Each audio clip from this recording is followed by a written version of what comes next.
Ladies and gentlemen, the psychosis or the mania, however you want to describe it, it's interesting. They are so obsessed with President Trump. The projection is 24/7, constantly there. They're the ones who have greater ties to Russia and Putin, with Bill Clinton literally meeting, according to Newsweek and The Hill. This is reported everywhere, literally meeting with Putin while the uranium deal was going down in 2010. Literally meeting with Putin outside his home, outside Moscow, at his home, getting a $500,000 speaking engagement. And then money flowing into the Clinton Foundation, and President Obama not vetoing the sale. Nobody can connect the dots. Nobody is even allowed to question the sanctity of that being a coinkydink, a coincidence, something that just happened without any leverage or pressure or incentive or malicious intent. Because money, tens of millions, over 100 million at one point, and millions of dollars flowed into the Clinton Foundation. My God Almighty, you can't even connect any dots because you can't prove anything, because there's no letter stating that we are going to give money for this beneficial treatment to take place. Now with Trump, they upended that logic and said he withheld military assistance from Ukraine to interfere in the election. Why? Because it happened.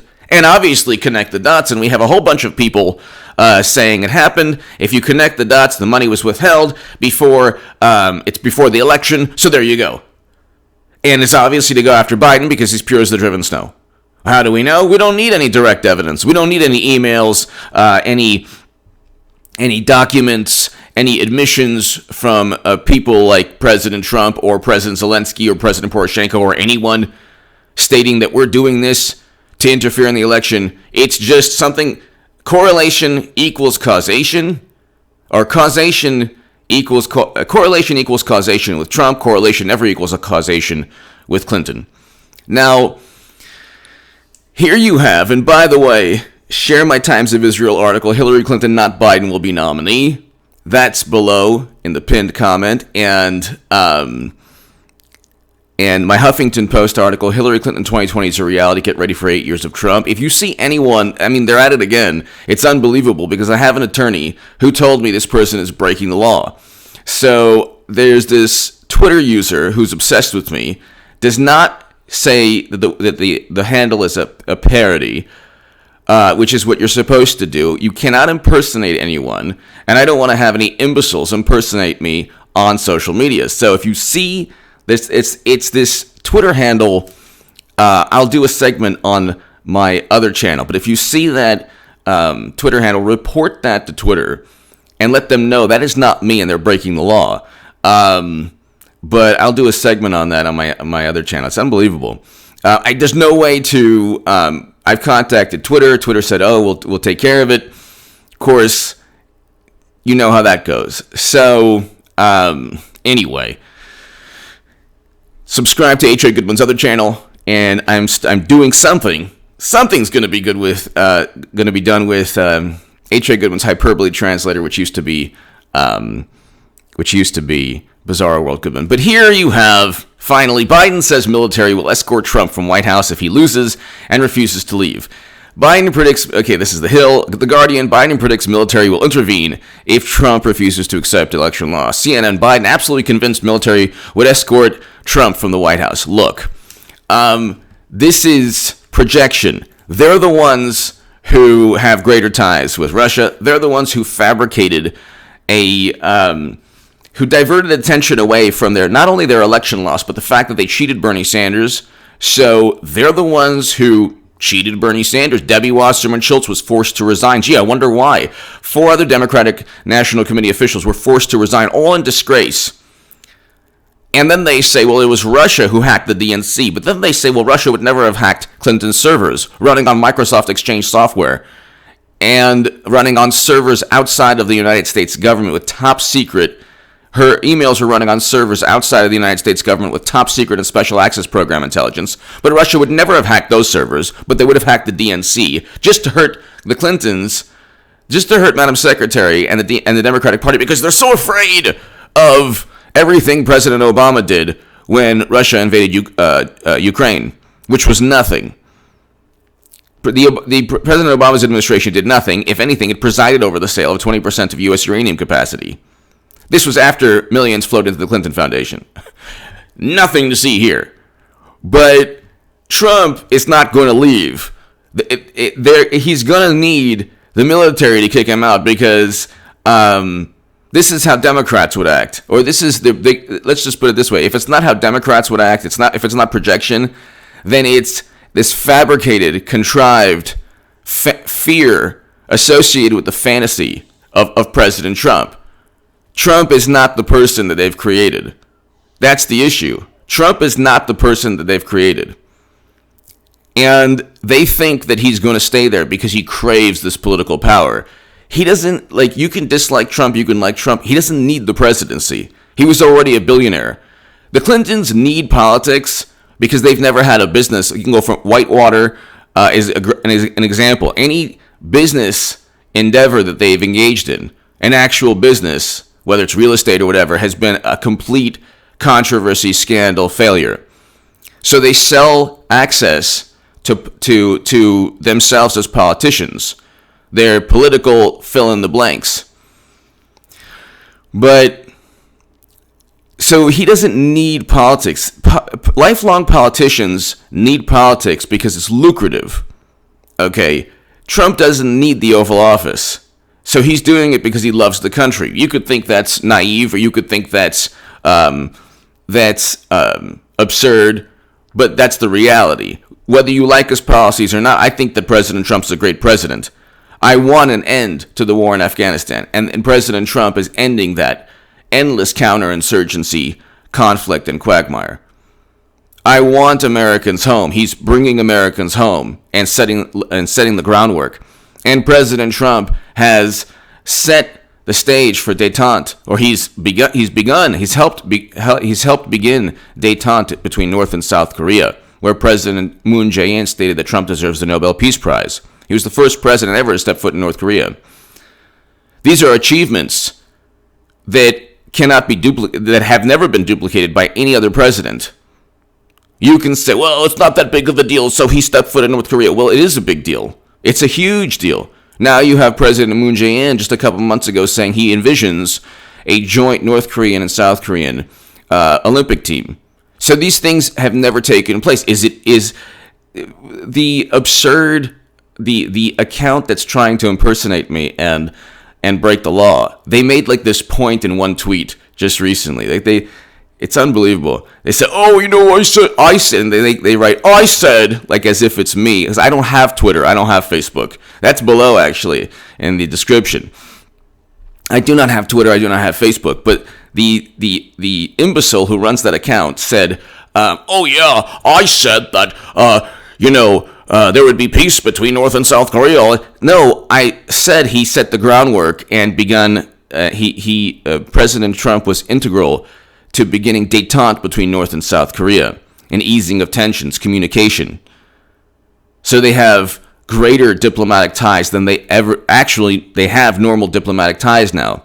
They never did before. And so that is the beginning of peace between North and South Korea. And President Trump was a huge part of that. So the point is, the fact that peace isn't achieved within 2 seconds doesn't mitigate his achievement. They have to create a fantasy around Trump. So George Floyd was murdered. The cop that did this was in the sights of another wonderful liberal, Amy Klobuchar. And Amy Klobuchar could have indicted this man in 2006 for excessive force in a shooting. Did not. And now we fast forward to 2020, and look what happened. Eric Garner lost his life in 2014. Okay, that was Basically, when you look at for my 10-minute crowd, let's just you could summarize it this way. President Trump doesn't need the presidency. He's already a billionaire. He doesn't need the constant vitriol and condemnation and judgment. And he doesn't need to continuously be denigrated and insulted and demeaned and mocked and put his family through that and everyone who knows him. He doesn't need to be investigated based on no evidence or evidence purchased by Clinton through a Steele dossier and an assessment by intelligence officials that were corrupt. He doesn't need all of this. Okay, the Clintons do. Most politicians do. Mitt Romney does. The Paul Ryans of the world, the Debbie Wasserman Schultzes of the world, they are lifelong politicians. They've never tried to do anything on their own. Very few. You'll find like the occasional physician or business owner who becomes a politician. But most of the Democratic machine is composed of people who are lifelong politicians who, just like in Tammany Hall, engage in honest graft. Republicans do it also. Democrats are better at it because they have the media to back them up. So if there's correlation never equals causation with the Clintons, correlation always equals causation with Trump. And President Trump is not going to the notion that he would continue to stay in the White House. The notion that he would continue to stay in the White House despite the overwhelming, rabid, apoplectic, hysterical, nonstop negative media coverage is absurd. This is part of the fantasy they're creating. They're going to lose again because A, it's going to be Hillary Clinton, not Biden. But Biden is now, they say he's 14 points up. You look at the polls, he's 16 points down among independents when it comes to the economy. So that CNN poll, the biggest issue, and the company advising President Trump should just look at the within that CNN poll. The biggest issue is the independents within the poll. Independent voters are asked what they think about the economy. President Trump is 16 points up, and I did like 2-3 segments on this, and I even touched upon it on H.A. Goodman's other channel. But President Trump is up by 16 points. So 40% of independents trust Biden on the economy. 56% of independents choose Trump and trust President Trump on the economy. This is important because the economy is the biggest issue. The economy is the biggest issue that voters will vote on. And the most important demographic is independence. The most important topic is the economy. And President Trump reigns supreme on that. And then they added race relations, and then they added the pandemic response. Again, the apoplectic, hysterical, maniacal, paranoid media coverage, just like everything was Trump's fault. Even though it happened in Minneapolis with a Justin Trudeau wannabe running the city and a political machine in Minnesota. This, ladies and gentlemen, is public relations beyond the public relations spin. At a certain point, the Democratic Party and media are spinning narratives so quickly that it's not sustainable. They won't be able to sustain the constant public relations spin from here out until November, especially when they pass the baton to Madam Secretary. They're not going to go with Biden because Biden wouldn't even get the popular vote. Could you imagine? And they know this. Everything you know about Biden, the Democratic Party knows. They're not going to allow Biden to debate Trump and have basically a political slaughter. They're not going to allow Biden to debate Trump and then have whatever semblance of trust or confidence they had in Biden go down the toilet, because Biden would not only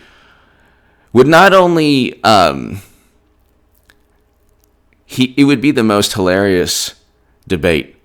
You would have President Trump devouring this corrupt and obviously deceitful man who is pretending to have lost all his marbles, because he probably hasn't lost all his marbles, but the shtick he's doing pretty well. It's the centennial of the 19th Amendment. I wrote about this in the Huffington Post in 2017. Hillary Clinton 2020 is a reality. Get ready for 8 years of Trump. Thank God President Trump's a great president. We had record low unemployment before the whole nonsense took place with tanking the economy. You didn't have to tank the economy to save people's lives, okay? Just like you don't ban alcohol to save people's lives or ban smoking. But, that's a whole other issue. Give me your thoughts below. Subscribe to H.A. Goodman's other channel right now. And subscribe to the channel. It's formerly Bizarro World Goodman, H.A. Goodman's Hyperbole Translator. We'll do something special with that very soon. And, ladies and gentlemen, it's pure projection on the part of Democrats. They think that Trump is never going to leave because he's literally part of their nightmares. He's like Freddy Krueger, Jason from Friday the 13th, Freddy Krueger from Nightmare on Elm Street, The Exorcist. I mean, he's like every single movie monster. And it's just, they're obsessed with him. They're obsessed with him. And they've turned social media into this 24/7 apoplectic, hysterical, maniacal, rabid anti-Trump forum. That's another reason I don't have Twitter or Facebook. In addition to the fact, there's whole other issues. I'll get to that on H.A. Goodman's other channel right now regarding the person who's breaking the law. You cannot pretend you're somebody else. I've already taken endless screenshots. It's unbelievable. Give me your thoughts below. Thank you so very much. Check out my live stream. I'll have a live stream, two live streams, one in the late evening, and of course one around probably about 4 or 5 p.m. Pacific, maybe a little later. Give me your thoughts. Thank you.